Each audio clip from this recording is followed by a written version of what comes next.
SportsGrid with you. Pro football today. Joe Lisi and Kevin Walsh on the heels of a big-time Sunday in the National Football League, Joe. A lot for us to get into. And a monumental collapse in Denver. Oh, my. Yeah, unbelievable circumstances. Great action. We saw some teams continue the momentum. We saw teams like the Dallas Cowboys get back to 500. I think that's important when we look at conference odds and obviously divisional odds. And we saw a team in the Philadelphia Eagles just get back on track with a big effort by Jalen Hurts and the crew. So we'll see. It's a wide open, I think, Super Bowl discussion.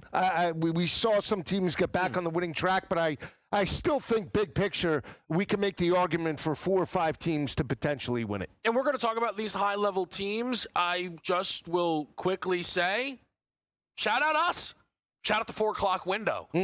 Every single one of those games went over the numbers. So I was a little worried. I was, creeping into your territory. I think there were like 3 points on the board with like 2 minutes left in the first half of Packers-Cardinals. It gets there. It's not the story. There's a number of stories. But a story that has been building and is happening simultaneously with one of my favorite stats. What feels like a very dangerous group who will find themselves near the top of most power rankings and atop of now a number of Super Bowl odds. If the season ended today, wouldn't be in the playoffs. It doesn't, but my oh my, do the Kansas City Chiefs, Joe, have a rhythm to them right now. And I won't run from it. I like the Raiders a lot in this football game. I bet the Raiders in this football game. And I could easily come on here and downplay what Kansas City did by saying the Raiders are terrible, Crosby got injured.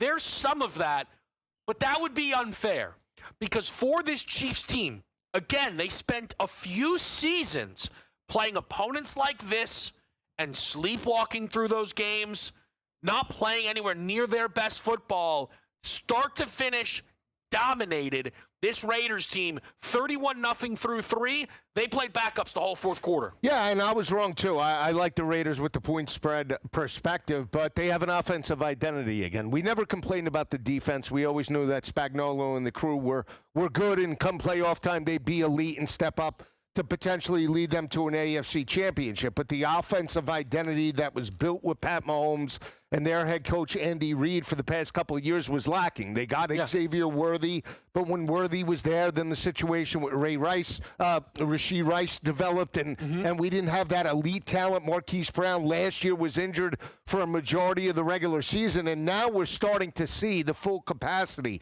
of when you have Marquise Brown, when you have Rashee Rice in that offense. It opens up things, and Xavier Worthy. And then all of a sudden, the steady Eddie and Travis Kelce is always there as a security blanket. Now Pat Mahomes can cook, and they could put up 24 to 31 points per game with just the blink of an eyelash. And that's what I think people were looking for when we priced this team in terms of the AFC and Super Bowl market. So I think that's important, big picture moving forward. Do I still believe now they're going to go on a heater to where all of a sudden they're going to be a 14-win football team the rest of the way? No. And when you saw the effort by Denver and you see the effort by some of the other teams in other divisions, I think, they still are one of the top teams, but no longer are they head and shoulders above the rest anymore. Well, so I think it's really interesting, Joe, because, again, some of the market feels like they are, right? One book right now positioning them at 5-1 to win the Super Bowl, next closest team plus 750.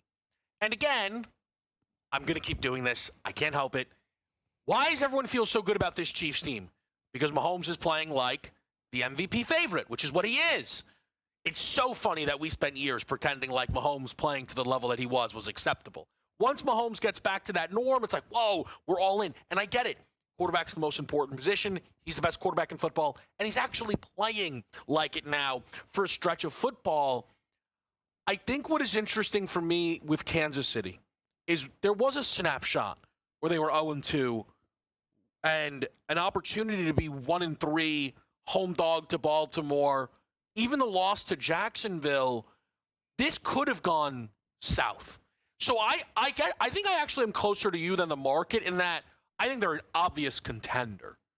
I don't think they are head and shoulders above every other team in this league. what they have going for them right now is a trust factor, and that trust is backed up now by how Mahomes is playing. I think what's really interesting is you look at their next handful of games here. Most upcoming game is against Washington on a Monday night at home. Jaden Daniels' status is going to remain up in the air for that game. I think the books are expecting him to miss it, but that is followed by at Buffalo, bye week, at Denver, home against Indianapolis. I'm not saying the Chiefs have to prove to us that they're a contender. We know that. I think that's where we find out, are the books right? They're the best team in the league, or they're one of the best teams in the league, which is what you and I think. Right, and I think from a defensive perspective, Jacksonville proved that they could be exposed to some capacity. I still have questions on that defense. Right, and we know the defense is good. I'm not saying this is an average defense by any stretch of the imagination, but I'm saying dominant. Is this a legit top 5 defense? No, I'm still have question marks as well, and come to a playoff type of situation. I still think above average offenses could expose them to some capacity. So again, I'm buying into you when we look at the Kansas City Chiefs big picture. It's not going to be easy going on the road. And they didn't get pushed in that matchup against Las Vegas. When you have 61 total yards of offense in the first half, part of that is the defense, but also part of that is the ineptitude of what the Las Vegas Raiders have at this point. Brock Bowers, a quarterback that's basically at the end of his career as opposed to the start of his career. And that offensive line was terrible. So, yes, I still think we're looking at a team that can compete yet again for an AFC championship and one of the best. But I still think that road test against Denver, and I think Buffalo has proved that they could, especially in the regular season, that they could go toe-to-toe with the Chiefs as well. Yeah. Now, you mentioned we're going to do more about the Denver comeback. That comeback, though, I think stops this KC stuff from running super deep because the Chargers have already choked it. I can't call it anything else. No. They started 3-0 in division, head-to-head win against Kansas City. I know they are currently still ahead of them in the division, but to be even with them now through 7 is embarrassing. And Denver, I just don't fully buy into, right? But the other piece of the AFC West and the other piece of this football game, now that we've given Kansas City, I think, an appropriate amount of credit for it, Pete Carroll has to be one and done. And no, because everyone is understandably jumping on Aaron Glenn. Here's the thing, right? This is his first go-around. It's not the most talented team. Maybe he's a little in over his head. I'm going to give Aaron Glenn a little more grace than I am what's supposed to be. Well, hold on a second. Now, Pete Carroll. You're ready to take him out behind the woodshed and put him out to pasture. Okay, no, you know what? No, I just want to know what Jets fans think. And by the way, the gauge is still real. As recently as last week, I had a Jet fan unwilling to give up on the idea of Fields as a franchise quarterback, and it wasn't you, which I thought was pretty incredible. I'm still on the fence. I know. Here, Joe, they basically did a friendly fire in Seattle. They said, Pete, listen, what do you think, advisor? And the Raiders are going to do the same thing. This is a joke. They were supposed to be competent. They are awful. Geno Smith has regressed to, I think, maybe worse than Jets Geno somehow. The Genti pick, which was never going to be worth it, is already now is just an awful pick. Because, again, no matter how good he was, they shouldn't be drafting a running back where they did. That's a disaster. Crosby now injured. The defense was always going to be bad. It is.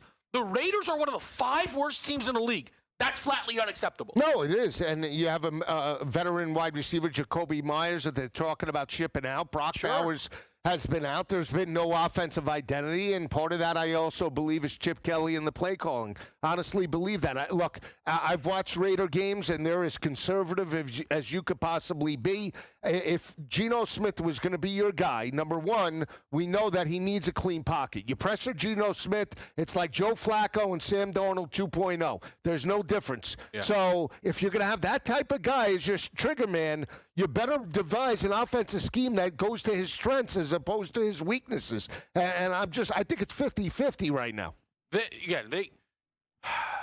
They wanted to let him air it out. Him throwing a pick last week against Tennessee was like all I needed to see. That should have been a pick-proof game, and he still managed to find a way.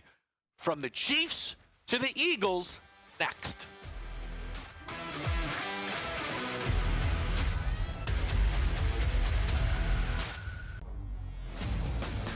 Have you been watching Tua Tagovailoa's post-game press conferences where he basically is like, yeah, I'm getting paid, deal with it. By the way, how's the team? Nobody shows up to meetings, players-only meetings, people skip out. Nobody cares around here, and we lost again. Tua threw 3 interceptions. Yes, he's part of the problem. James Franklin got fired from Penn State, we'll talk about later. When is McDaniels getting shown the door? This team is ridiculous, Joe. The Early Line, only on SportsGrid. Tell the coordinators what you want. I just don't get it. I don't. These coaches are so chummy with each other that they don't want to throw their guy under the bus. You're getting paid the $10 million. He's not. Take a rein and change the game plan. Right. If it's not working and the offensive coordinator is not getting it done, you need to have input. Pro Football Today, only on SportsGrid. You love this segment. You nicknamed this segment. You sort of put your mark on it with the rats with the cash. There's rats. Right, and they're the garbage games. One of the games... What are you saying, rats hang out in garbage? What's wrong with you? Yeah, they do. Hang out in New York City. You'll see it. A lot of rats in New York City. That's the way it is, man. Hey, we don't want to throw out any names out there. Exactly. Philly, too. We don't talk about that. SportsGrid's College Football Today. After the first week of football, who'd have thought Alabama would be right back on the top? After a couple losses, Texas would have a chance to be back where they are.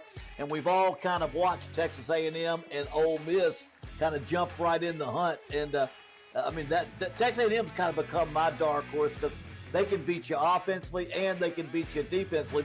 The Bowden Blitz, only on SportsGrid.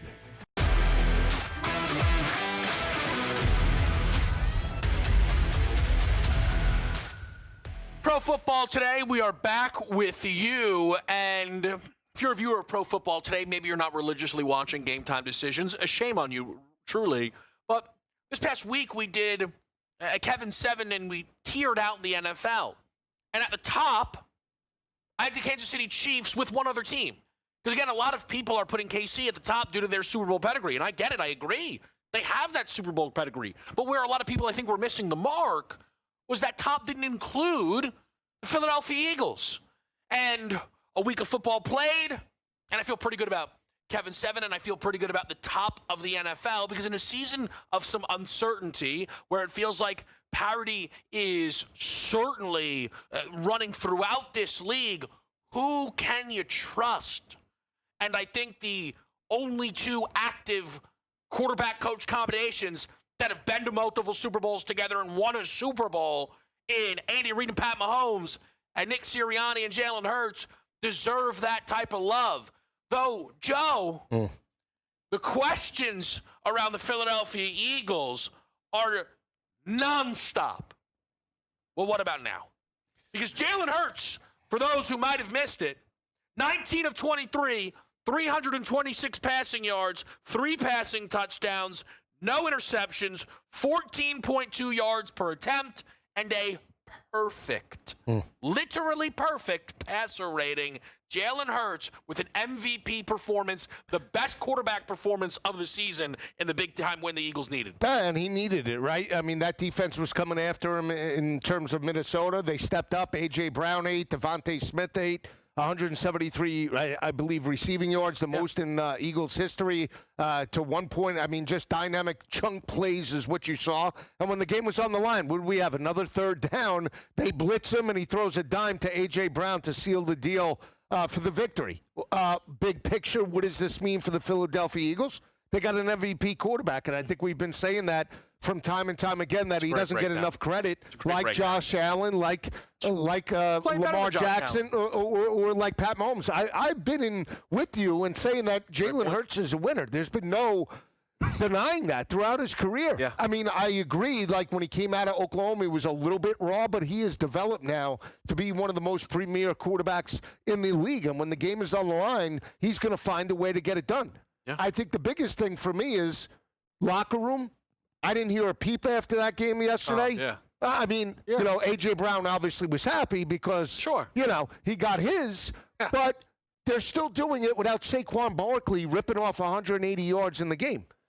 right? Yeah. And I think that's important as well when we look at the development of this team. That they now, if they do start to develop and get back to the rushing attack, they are still going to be the team to beat. I believe the defense will bounce back into form, and I still believe from an offensive line perspective, they will find and get it right. I just wish I saw Jalen Hurts rush a little bit more and take that game over yesterday. Yeah, so this is a really fun one for me as someone who is an Eagle fan, but as someone who has been screaming amidst some of the muck around the conversation around the Eagles that people who are starting their analysis and blame with Jalen Hurts are doing it because they have priors that tell them they don't like Hurts. This has not been a situation around Jalen Hurts. It's not. And I think for the Eagles, it is very encouraging to win a game like this because it, without beyond a shadow of a doubt now, shows you can. Now, they've already answered that, Bell, because they quite literally did it in the Super Bowl, but it's a new year, so do it again and again and again and again, and they did it, right? A perfect passer rating, a $183 for Devonta, like you said, 121 for A.J. Brown, 3 passing touchdowns. They should all be happy. Here's the thing for Philadelphia. I think they still have to clean up the defensive side of the football a little bit because it was elite last year, and it's not that right now. And here is the question, because this is a very odd situation that we have here. And again, right, this is where, I don't want to have to come down on Saquon, but everyone is so quick to blame Hurts. We've not had real conversations around Barkley. Why do I say all of this? Finally, the Philadelphia Eagles this year had a game where they passed at a high level, scored at a high level, won the football game, and Barkley was still terrible. Right. So what are we doing with Saquon? Is the Eagles rush blocking this bad? Is Saquon is he rattled? Is he not seeing the field? Because Joe, you know this, one of my favorite bets was over his attempts. If you would have told me I got there and he went under 50, I'd have been stunned. That's what happened. He didn't have a run of 10 in the game, much less 20. I think teams are making a concerted effort this year to take him out of the game plan, which is why you're seeing a little bit more them be more pass happy in recent games than what they've maybe like to have been with Kellen Moore. I think that's another part of it as well, is that we have an offensive game and play caller that's evolving from week to week. Yeah. And maybe there is more of a precedence on developing the passing attack because they know they can run it when they have to. Meaning if they get to the playoffs, right? Or when they get to the playoffs in that type of situation. I did feel that just from the numbers perspective, Saquon would take a step back regression-wise. Everyone did. Right. Yes. So, and you want to this is jarring. Right, this is jarring because we're not even seeing Jalen Hurts run outside the tush push. There's no designed RPOs in the game whatsoever. Saquon has the most carries of any player without a run for 20. I mean, you can. I think part of it's the offensive line. I think the other part, too, is the play calling. And I think the third part is maybe, Saquon has lost just a slight bit, but that doesn't mean he's not as explosive as, we could have made the same argument of Derrick Henry in Tennessee as last year. Well, look, and look at him now. So this is where I'm at. Again, I think for Philadelphia, they are in the top tier because of their pedigree and talent, and it was on display in this game. There are still questions around this football team. It's just I wonder if we can now appropriately point those questions off of this game. But what is next for Philadelphia is the New York Giants at home. The low point for this Eagles team in the last 365 days came against these Giants. It is Saquon's former team. It will be in the link of all of this is the Saquon get-right games that we've had this year. This is it's gotta be now game for Saquon. And I don't say it has to be through the lens of otherwise Philly's done. No. If Saquon doesn't have a big game against the Giants, then I don't know how we continue to expect big games from Saquon Barkley, like we expect from Bijan and McCaffrey Sunday Night Football next.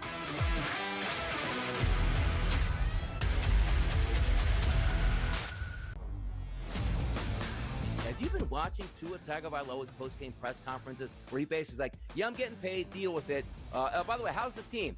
Nobody shows up to meetings, players-only meetings, people skip out. Nobody cares around here, and we lost again. Tua threw 3 interceptions. Yes, he's part of the problem. James Franklin got fired from Penn State, we'll talk about later. When is McDaniels getting shown the door? This team is ridiculous, Joe. The Early Line, only on SportsGrid. Tell the coordinators what you want. I just don't get it. I don't.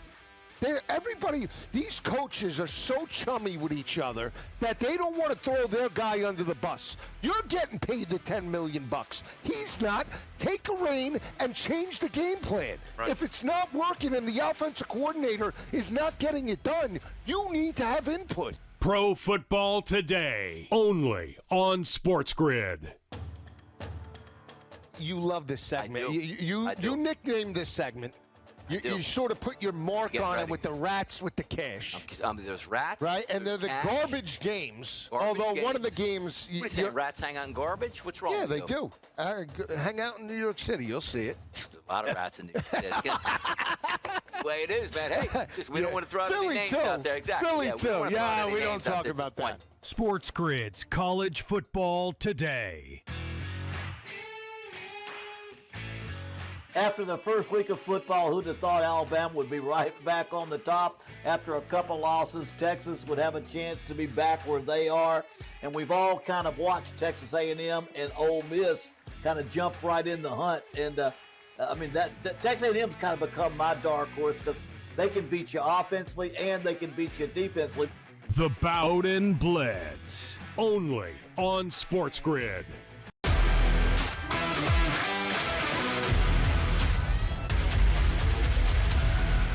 Back to the right here on SportsGrid. It's Kevin Walsh and Joe Lisi talking about the struggles around Saquon Barkley. I think are magnified when we transition to Sunday Night Football and you watch the San Francisco 49ers and the Atlanta Falcons. And I actually think that you can take this from 2 lanes. I'm not trying to make this a Saquon conversation, but just to button that up of it, right?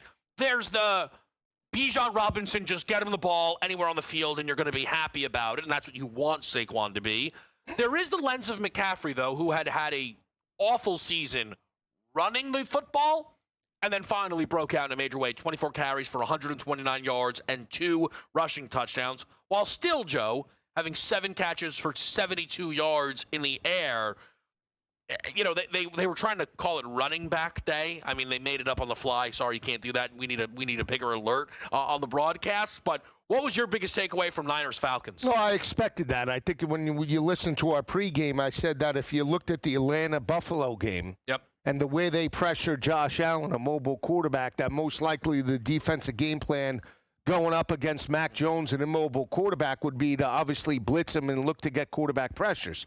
I did feel that San Francisco would take a more conservative approach than they have in back-to-back games against the Rams and Buccaneers. The last game they lost, they got into a high-scoring battle with Baker. Mac Jones took a beating, and I thought playing at home, they would rely on the offensive line and physicality of the rushing attack that was non-existent for the most part. And you look at Atlanta, as good as they are and as athletic as they are from a front seven, they're not as big as San Francisco up front. They're more tweeners.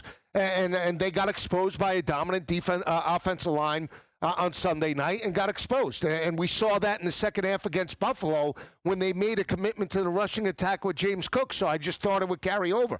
Does this mean that San Francisco is back? Big picture? Mm-hmm. No, but when you grind out wins like that, and you find a way to get Christian McCaffrey going with the ground game, now that opens up everything. We saw the emergence of Jawan Jennings come back. We saw a more methodical type of, controlled type of attack, which would benefit their defense. And we saw them get after Michael Penix. And as long as you have that type of game plan offensively and defensively, you're a playoff contender. Yeah, so I think my big takeaway, Joe, is, and yes, I made this bet preseason, so push back if I'm wrong, I think Robert Saleh is the runaway assistant coach of the year right now. I don't even really know. Hey, look at the Jets. They can't stop anybody. Like, I don't really even know. I think heading into the weekend, Jim Bob Cooter, who's the Colts OC, is the favorite. I don't understand that at all. Shane Steichen's the coach of the year favorite. They're not going to double up. Like, to me, they created assistant coach of the year to basically kind of find a way to, if the head coach is super responsible, right, it's going to go them. But if your assistant coach is the driving force, it's going to go them. I don't think we're going to see like a double up from the Colts. That would surprise me. You want to go Denver's DC? Is that still Vance Joseph, if I'm not mistaken? Yep. Vance Joseph fourth quarter had a great game plan. Like the Dallas OC, again, I think that's more of a Schottenheimer thing, and he's not winning coach of the year. Jeff Hapley, the Packers DC, I don't think that's more impressive than what's going on in San Francisco to you. No. I mean, when you see this defense and you see the key players that they lost, and knowing that they're still playing at an above-average level, and they shut down an offense that was cooking against the Buffalo Bills, a game before, you have to make the argument that Saleh has done a fantastic job. And we know that he's had a playoff, an NFC championship, and Super Bowl caliber defense during his tenure there in San Francisco. Yeah. And he's gotten back to basics. We talk about head coaches being terrible head coaches, but being potentially great coordinators. And I think he falls into that category. 100%. Vic Fangio. Right? Like, that's, and again, for the Niners, they may fall into what is this perfect setup in Kansas City. Now, Spags is older, and Spags is just never going to get a chance to be a head coach again. He's just going to be a lifelong, But he's going to see him and Andy are going to be there forever. And he'll be in a Hall of Fame. But my thing is, I wonder if Saleh just stays with the Niners with Shanahan for a very, very, very, very long time. I think at this point, you have to look, right? Knowing do you think Robert Saleh gets in head coaching talks for this upcoming year? No. I don't. I think he'll be like Flores. Now, Flores had the off the field, But what I'm saying is, it took how many years for Flores to get back into the mix, into potential coaching jobs? I think maybe 2 or 3 years. If he continues at this rate, he'll be mentioned for maybe a second stint. Josh McDaniels got a second stint. I will just add quickly to this game, and then we're going to get to the collapse that was for the Giants and the Broncos. The Falcons losing this to me was unsurprising. Despite them, closing as favorites. Cold team. And I think they're a 500 team. Yeah, they're fine. But are they fine? But are they fine? Because I think, Raheem Morris just goes under the radar. I guess it depends what you want it to be to determine how fine they are. The Giants are not fine. They are broken. I am telling you, and it is a tough, tough scene. We'll break that down next.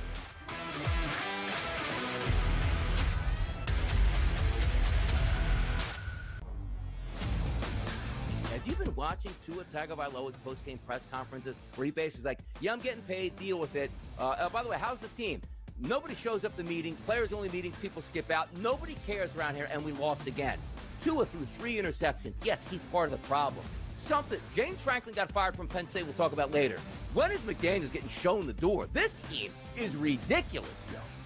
The Early Line, only on SportsGrid. Tell the coordinators what you want. I just don't get it. I don't. These coaches are so chummy with each other that they don't want to throw their guy under the bus. You're getting paid the $10 million. He's not. Take a rein and change the game plan. Right. If it's not working and the offensive coordinator is not getting it done, you need to have input. Pro Football Today, only on SportsGrid. You love this segment. I do. You nicknamed this segment. You sort of put your mark on it with the rats with the cash. There's rats. Right? And they're the cash, garbage games. Garbage although games. One of the games... What are you saying, rats hang out in garbage? What's wrong with you? you? Yeah, they do. Hang out in New York City. You'll see it. A lot of rats in New York City. That's the way it is, man. Hey, we don't want to throw out any names out there. Exactly. Philly, too. We don't talk about that. SportsGrid's College Football Today.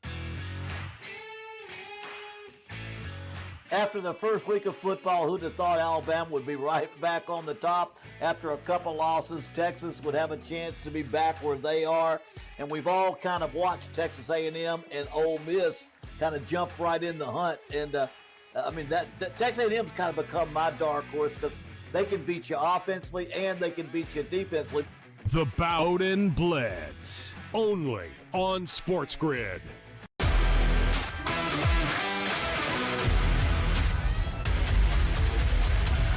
here on SportsGrid. Still so much to get to from this Sunday slate. And of all the things that happened, the one that still does not feel real is Broncos-Giants.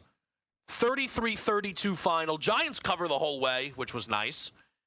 Their in-game win probability was, what was the highest of it? I mean, I don't know, 90-something? I mean, it was... I want to just do this. Is this a game you were locked in on? I was. I mean, from a prop perspective, it didn't come through, but... Well, but was this one that... Okay, no, so that's good, actually, because that means I know what you were rooting. So that means you were watching it the whole way. Yeah. I know that means you were watching it through the lens of get the tight end of football, but what was your reaction just watching this game go from 19-0 to 30-26 to 32-30 to 33-32? I felt like I was watching a college football game.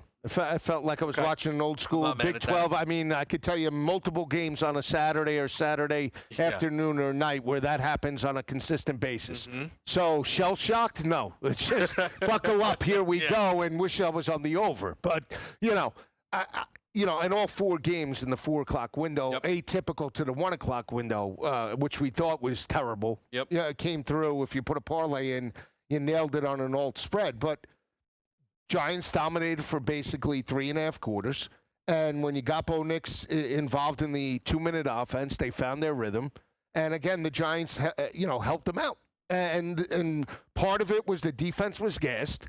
And the other part was the Giants' offense didn't utilize the proper play calls to really benefit their defense. Right. And the throw on third down really hurt them with the interception because not only did they stop the clock, but you put them inside the red zone basically, and they had their timeout in their back pocket. Mm-hmm. So everything that could go wrong went wrong on that particular drive. And again, I think you saw a young team with an experienced head coach that should know better. And they just played right into Sean Payton's hands in that aspect.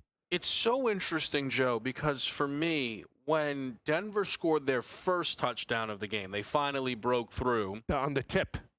Yeah. To Troy Franklin. In that moment, so as someone who, I'm not super in on Bo Nix, right, was on the Giants, sometimes you're like, maybe we'll send out a couple tweets, poke fun. And I was like, you know what?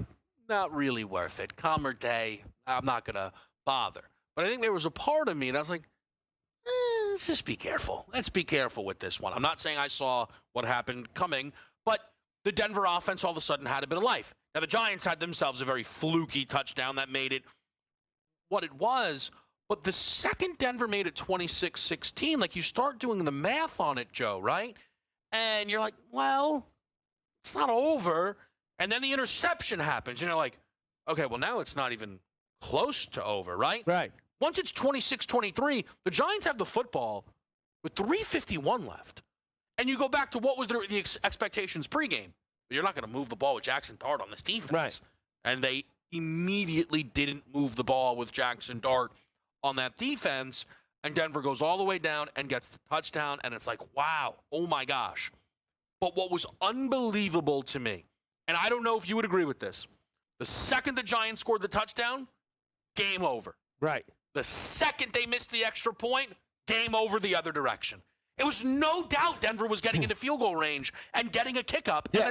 And they ended up getting a chip shot up. It was a 39-yarder. I know. We've seen it, though. I mean, Pat Mahomes with 13 seconds. The total collapses. You watch college football, and the clock stops in college football on a first down. But, I mean, there was 25 seconds left on the clock, and you're like, the way this defense is played, they're not going to get a stop. Right. They didn't cover the tight end. They didn't cover the running back coming out of the backfield. They had multiple wide receivers open, jump balls to Marvin Mims and Troy Frank. I mean, you name it. The DBs were gassed. Now, was part of that the fact that because of the tempo, all of a sudden caught up to them? Was part of it because the Giants couldn't convert after the interception and was 3 and out, and all of a sudden, and the altitude as well? I don't know. All I could tell you is that offense looked crisp once Bo Nix was in a rhythm, They knew that they felt like they were going to win. The crowd was involved, and the Giants looked from a defense like we're going to blow it at every level here. So for me, I think then the question goes to, right, what do you do with these teams moving forward? And for Denver, we know the defense is good, and usually you get losses like this, and it's like frauds. I don't think it matters. Bo Nix just had the best moment of his NFL career. Yeah. 4 total touchdowns in a quarter, 2 passing, 2 rushing. You just hope that's the moment, because you know the defense is good. Like, in what should be the low point of the Bo Nix run, right? Barely beating the Jets and losing to the Giants, I think they've now flipped this around. They sit 5-2, and maybe they won't go away. Joe, their bye is week 12, so 4 games until. Which is a perfect week time for a bye. But they're home in 3 of the next 4. Right. Dallas, Houston, on the road, Vegas, and then a mini bye into hosting Kansas City.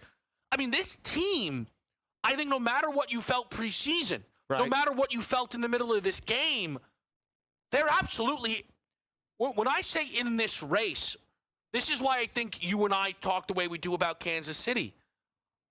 The Chiefs simultaneously, to me, I'm fine with them as Super Bowl favorites. I don't think they're a lock to win their division. No, and you're talking about a team in Denver that went toe-to-toe with them last year with Bo Nix as a rookie. Well, you know, they took him down to a field goal. Now, is Kansas City better from an offensive perspective? Absolutely. Are they more legit? But Bo Nix also proved that he's battle-tested. Right? He proved that he can come from behind. He matured as a quarterback. In that brief moment, it looked like, hey, he was back at Oregon completing 80% of his passes. So, again, and I've never been high on their wide receiver core, but I will say the addition of Evan Ingram, whether he's catching passes or not, at the tight end position creates mismatches to open up Marvin Mims and now Troy Franklin developing into his own. You add that, obviously, with Cortland Sutton. They're an above-average group right now. They have speed on the outside that could test, and now when they're hitting on all cylinders, all of a sudden there's Dobbins and everybody else in the rushing attack with Hardy. On the Giants side of it, yeah, with a win there at 3-4, there would have been playoff buzz. And they might have been more active in getting that wide receiver, like we've heard Waddle at 2-5 now. What do they do? I think that's the biggest.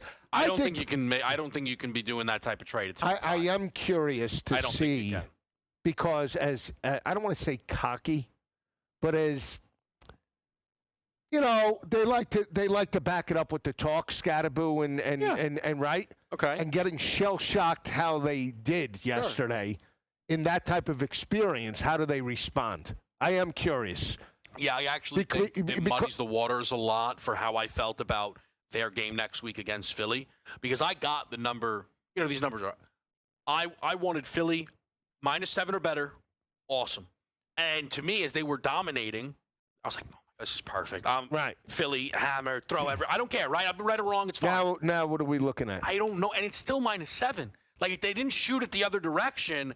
But you might get the best effort the Giants have ever had. They might lay down and die. Yeah. And I think that throws things off. But let me ask you this quickly before we hit the break, and then we're going to try and get to as much of everything else as we can.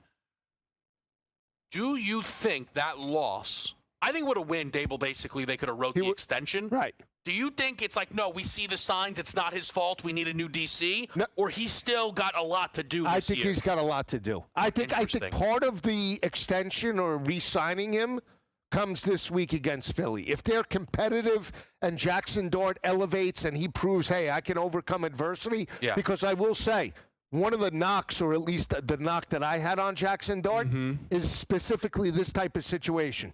College football playoff appearance on the line in Gainesville, everything in front of him, throws two critical interceptions, cost his team the game, never responded the rest of the way, right? Yeah. And it was at the end of the regular season.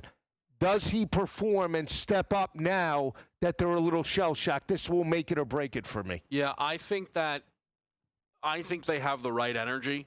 I mean this. I said this before the season. They cannot fire Dable. But if they don't win another regular season game, they can. To be honest with you, I still wouldn't fire. No! Well, but they're not going to lose out. That's nonsense. Come on. We'll whip it around the rest of this league next. That's crazy.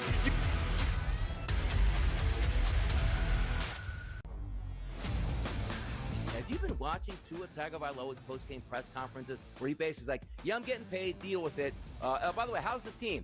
Nobody shows up to meetings, players-only meetings, people skip out. Nobody cares around here, and we lost again. Tua threw 3 interceptions. Yes, he's part of the problem. James Franklin got fired from Penn State, we'll talk about later. When is McDaniels getting shown the door? This team is ridiculous, Joe. The Early Line, only on SportsGrid. Tell the coordinators what you want. I just don't get it. I don't. These coaches are so chummy with each other that they don't want to throw their guy under the bus. You're getting paid the $10 million. He's not. Take a rein and change the game plan. Right. If it's not working and the offensive coordinator is not getting it done, you need to have input. Pro Football Today, only on SportsGrid. You love this segment. You nicknamed this segment. You sort of put your mark on it with the rats with the cash. There's rats. Right? And they're the garbage games. Although one of the games... What are you saying, rats hang out in garbage? What's wrong with you? Yeah, they do. Hang out in New York City. You'll see it. A lot of rats in New York City. That's the way it is, man. Hey, we don't want to throw any names out there. Exactly. Philly, too. We don't talk about that. SportsGrid's College Football Today. After the first week of football, who'd have thought Alabama would be right back on the top? After a couple losses, Texas would have a chance to be back where they are. And we've all kind of watched Texas A&M and Ole Miss kind of jump right in the hunt. And, that Texas A&M's kind of become my dark horse because they can beat you offensively and they can beat you defensively. The Bowden Blitz, only on SportsGrid.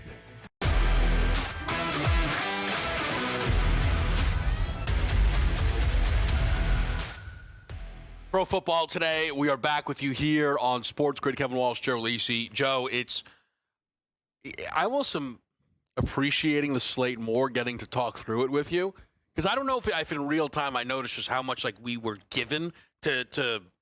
There's a lot of stuff. You know what I mean? A lot of definitive results, like the huge Hurts performance, huge Chiefs performance. Your Dolphins vomit all over themselves. The Jets. I mean, my goodness, and we'll get there. One game that is maybe a little bit muddier, though, to talk about, but it's definitely relevant, is Washington and Dallas, where you get this huge Cowboys win. You see Jerry's up there. He's having the time of his life. Dak has this big-time performance, 3 passing touchdowns, a 74-yarder to CeeDee Lamb. Pickens is still heavily involved in the game. Multiple touchdowns go to Jake Ferguson. Why I think it's muddier, though, is Jane Daniels gets hurt early in that third quarter, and coming out of the break, I know they were down 12, but with the way that game was going, with your Washington, you're a stop away from, hey, maybe us, right? I mean, in fact, if not for a disaster, the defense, woof, 4-play, 72-yard touchdown drive in 35 seconds where you were down 5 with the ball coming out. All of a sudden, it felt like it didn't matter. What is your biggest takeaway from Dallas doubling up Washington and Jaden Daniels injured for the second time this season? Yeah, concerned. But if you listen in the preseason, I was never true. High on this team to be a 12-win football team. I said 9-8, 10-7 at the most. I expected regression. I wasn't sold on their defense being elite. I think, obviously, second year after you make it to a championship, you're going to have the bullseye on your back. Still not sold on the wideout position outside of Terry McLaurin. Zach Ertz, to me, is an aging veteran, even though he stepped up last year. I thought they needed to get younger and put playmakers around them. Rushing attack, everybody loves Crosby Merritt. I'm not, he's good. He's not, I don't give or take the guy. It's not Saquon or he's Derrick Henry. He's not winning offensive rookie of the year. So, but that's my point. I got you. Again, Jaden has been hit more times this year than he was last. And I think a part of that is, too, you don't have skill around them. He was able to do it last year with, because of how he hit the ground running and teams were, I just don't think, ready. But now with extra preparation, they are a football team that, again, can be exposed by better football teams. Now, on the road in this matchup, this was no doubt going to be, it was my best bet yesterday, a high-scoring game. Yeah. But again, without Can McCoy. I ask you something about that quickly? Sorry, but is Washington's defense terrible? Did they have injuries? No, I just think, look, they weren't great against the run last year. Dallas was just dying. I just think, again, that they're an aging group. Bobby Wagner's old. But it wasn't an injury thing. You were just happy to fade him. Yeah, I mean, I know it was on both sides of the. But I think you saw it against Caleb and Chicago. You know, the defense was exposed by DeAndre Swift. They can't stop the run. They're starting to wear down. Yet again, Dallas's offense, we know, is the one thing consistent with the Cowboys. Divisional matchup going on the road, never easy. Right. And with the addition of C.D. Lamb coming back, you knew that Dallas was going to push tempo. And I just think that Washington was built, hey, Jaden, as long as he's healthy, I'll go with you. I don't care what I have around me. Yeah. The problem, though, is the offensive identity that they had, Washington, last year, with Jaden being 80% of the productivity on the ground, is no longer there because of his injury. And now, what did he have, 35 yards on the ground? He had 39 yards on the ground against the Chargers. Mm-hmm. This team is successful when he's getting 70 and 80 on the ground and, oh, by the way, throwing for 2 1/4. And they just can't do that right now because he's limited. And how much more limited will he be? That'll ultimately dictate whether they're a contender or a dark horse playoff team. Yeah, I think Washington's cooked. I'll be honest with you. I think he is missing. It wouldn't shock me. He's going to miss another game, right? Right. And I think now he's going to get a little of early Lamar worries. Remember, Lamar had a stretch where he was an injured quarterback, right? Yep. I know it's funny to say he's currently right now injured, but this is now not the norm, what Lamar is currently going through, right? I'm not saying Jaden Daniels is going to be injured forever, but I think Washington is going to have this regression season. But what was so odd to me about this game, not that I didn't like the over that you played, but I knew it was going to be that type of game. So Dak has now had 4 straight games of 3+ touchdowns and no interceptions, right? 124+ passer rating in all of them, and 88 or better QBR in all of them. He's playing like arguably the best player in the league, right? And I've talked about pressure-free Prescott, which I think is a real thing, right? But this game, I think, had maybe a little extra pressure. They closed the favorites. Lamb's back in division, right? Like, them lighting up Washington in the way people have lit up the Dallas defense was a jarring thing.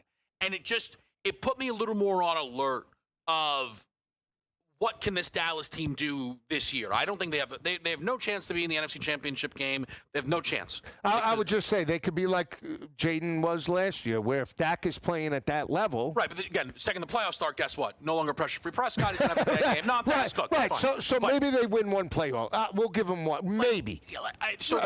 Their next game to tie it all together is Denver. Very, very excited for that game. Let me get this in here because this is a game I was dead wrong about, and I want to say for Indianapolis, I mean, they rocked the Chargers. I do think the takeaway a little bit is this is just a fraudulent Charger group. Okay. Right? But give the Colts a ton of credit. I am going to continue to treat them like last year's Vikings. Okay. In that I will not believe in them in the playoffs. Sure. At any point.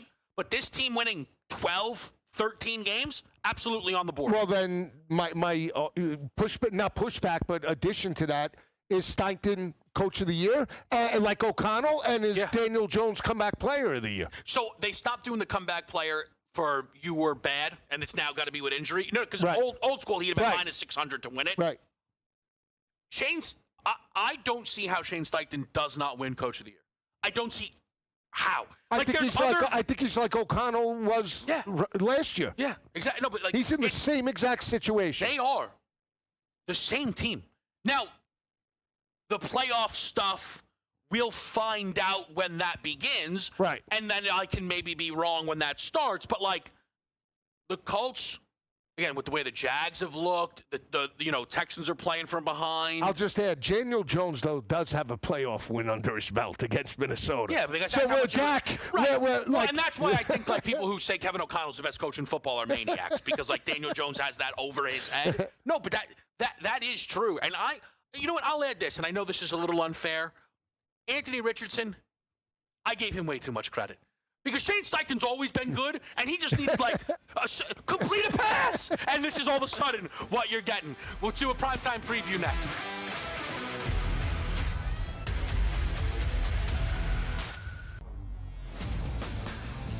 watching Tua Tagovailoa's post-game press conferences where he basically is like, yeah, I'm getting paid, deal with it. By the way, how's the team? Nobody shows up to meetings, players-only meetings, people skip out. Nobody cares around here, and we lost again. Tua threw 3 interceptions. Yes, he's part of the problem. James Franklin got fired from Penn State, we'll talk about later. When is McDaniels getting shown the door? This team is ridiculous, Joe. The Early Line, only on SportsGrid. Tell the coordinators what you want. I just don't get it. I don't. These coaches are so chummy with each other that they don't want to throw their guy under the bus. You're getting paid the $10 million. He's not. Take a rein and change the game plan. Right. If it's not working and the offensive coordinator is not getting it done, you need to have input. Pro Football Today, only on SportsGrid. You love this segment. You nicknamed this segment. You sort of put your mark on it with the rats with the cash. There's rats. Right, and they're the garbage games. Although one of the games... What are you saying, rats hang out in garbage? What's wrong with you? Yeah, they do. Hang out in New York City. You'll see it. A lot of rats in New York City. That's the way it is, man. Hey, we don't want to throw out any names out there. Exactly. Philly, too. We don't talk about that. SportsGrid's College Football Today. After the first week of football, who'd have thought Alabama would be right back on the top? After a couple losses, Texas would have a chance to be back where they are. And we've all kind of watched Texas A&M and Ole Miss kind of jump right in the hunt. And, that Texas A&M's kind of become my dark horse because they can beat you offensively and they can beat you defensively. The Bowden Blitz, only on SportsGrid.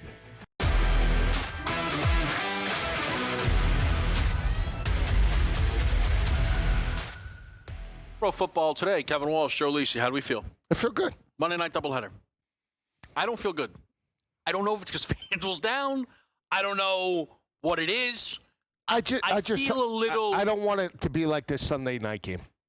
I just hope these games are, from a prop perspective, I hope they give us an opportunity to eat. I don't want like each team 2 drives in the first half and we got 13 total yards of offense in both games. All right, let's start here. Detroit's a 6-point favorite, big time total, 53.5. You go into this game, and what is standing out to you? Well, again, we know that Baker and this team are hitting on all cylinders. I don't care that they're on the road in this matchup. The one thing that, to me, is Baker's battle-tested in road environments. Went up to Seattle, pulls out the victory. We've seen this time and time again. Now the addition, potentially, of having Mike Evans back in this offense opens things up. It's not going to be easy, and Detroit, we know, now has found their rhythm offensively. So it leads to that total being 52.5, 53. The thing that I'm concerned about is, again, we've seen Detroit in these type of situations pull back the reins a little bit. And, again, we know that Tampa Bay is going to potentially push a little bit of tempo. I still lean to the points with Tampa Bay in this matchup. But, it wouldn't shock me if this game is 23-17, and it's right on the number, and we got an under. Yeah, so here's the interesting thing with this. The 6-point number, are you surprised that it's 6 at all? And not like 3 or 4? Well, when you consider the way these teams are talked about, right? Because here's what, I'm not surprised slightly. Okay. Detroit is booked and treated like one of the 4 or 5 best teams in the league, and Tampa Bay, despite being 5-1 and atop a lot of the online power rankings, I think there's a lot of people who think that they're, all these close wins, right? That's not a sustainable method, and they're going to get got. Here's my thing with that. Detroit's secondary is still non-existent. Terrion Arnold out, Kirby Joseph out, Brian Branch suspended, and 5 other guys are out for Detroit. So, to me, because, like I said, I don't have a great rhythm coming into tonight right now. And I don't mean I had a bad day yesterday. I don't have a good feel for these games, what I'm trying to say. I want to bet this over. It's high, but it's just, I don't know. Why is this not a shootout? Levante David popped up. But the more I look at this, why is Detroit shutting down Tampa Bay? Well, again, the way they do it is if you have so many players out defensively. Yeah. That's what they try to do against, by the way, sorry. I know exactly what you're going to say, right? And I'm sorry if I'm cutting people off. That's okay. No, but because I agree with you. It's Run the ball. Sustained drives. Right. They did it against Kansas City, and the result of that was they got too far behind and got blown out. Right. No, they got blown out. But they were on the road in that. Yeah. They're a different animal at home. I mean, listen, they've had 2 home games. They've scored 52 and 34 in the game. You could go back to that week 1. What was it, week 1 last year, where Baker came in and they week 2 and they grounded out a victory. It was, but it was an under. 20-16. Right? Yeah, I was looking at it. It was an ugly type of game. Yeah. Detroit was inefficient in the red zone. They had turnovers. Again, on paper, this game should be in the 60s. Yeah. But I'm not touching the total tonight. I will take the points with Baker. That's what I'm starting to think now. Just because I think Baker has proved that you want to give him points, divisional type of game. I'm always willing to take the points in that type of situation, especially when you have an above-average quarterback. You have a defense that's very good against the run.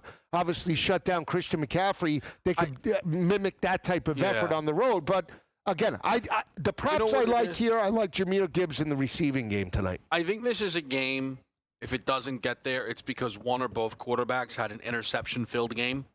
And maybe that's just the pathway to this. Because you need a perfect ride. Yeah, I mean, you didn't get a perfect ride in your over yesterday, and it flew. That was a perfect ride. 6, though. Yeah, you ended up though with the superstar quarterback got injured in the game. Yeah, but I mean, Mariota's above average to move the football. One of the teams scored 22. It didn't matter. I'm just saying. Seahawks, Texans. I think this is the over. I like Houston, but I haven't played it yet. I like this Texans team. I think this defense is very, very good. I can't buy into D'Amico Ryans on the road. Okay. I can buy into the over 41.5 in this matchup. I would lean to Seattle. I don't love the side, and I like the total. I do. I again on the road.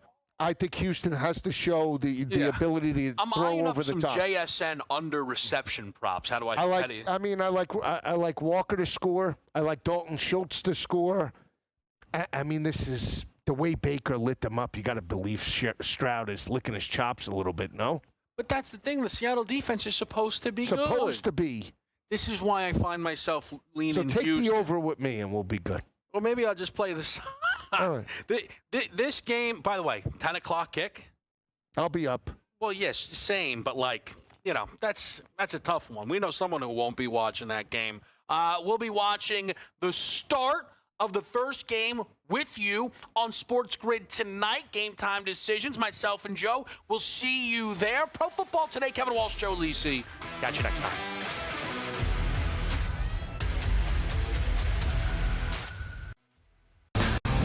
20 million too much as far as I'm concerned, but it's not like you're indebted to him or you have to follow through with him. Like, what are we doing? Try to win the damn game by bringing in a quarterback that can actually throw the ball.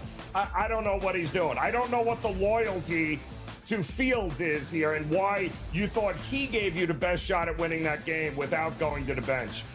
The Early Line, only on SportsGrid. Hopefully these go better. I'm smashed before 1 on these games. I cannot believe that this game destroyed me. I can. Why did I get involved live? That's on me, not That you. is on you. All right. That's on you. You didn't have to run up the score. I said it was on me. It was on you. Right. You just didn't see the writing on the wall. Knee it! Let's get out of Dodge! Pro Football Today, only on SportsGrid. Can I get an ISO? Come on. Give me the ISO over here. Give me the ISO. He wants the camera. Look, I'm going to get nice and comfortable right now. I've been telling you people out there, yes, you people, about the Notre Dame Fighting Irish. My connection to the Irish growing up as a kid. I hated that team. But they called me at the network the most unbiased man here, which means I'm giving you the information straight from the mouth here. You don't have to go anywhere. You get it from me. SportsGrid's College Football Today. I think Kendre Miller's role continues to grow in this offense. So I think as you're looking at bye weeks continuing on and looking for running back depth, as always, we all know the dynamic can change in a minute, right? We've done this so many times in the last couple of weeks. We were adding Woody Marks before his game. We were adding Brashard Smith last week. I still want to add Brashard Smith this week. I want to add the guys that I think have upside for the second half, and Kendre Miller is definitely one of those backs. Fantasy Sports Today.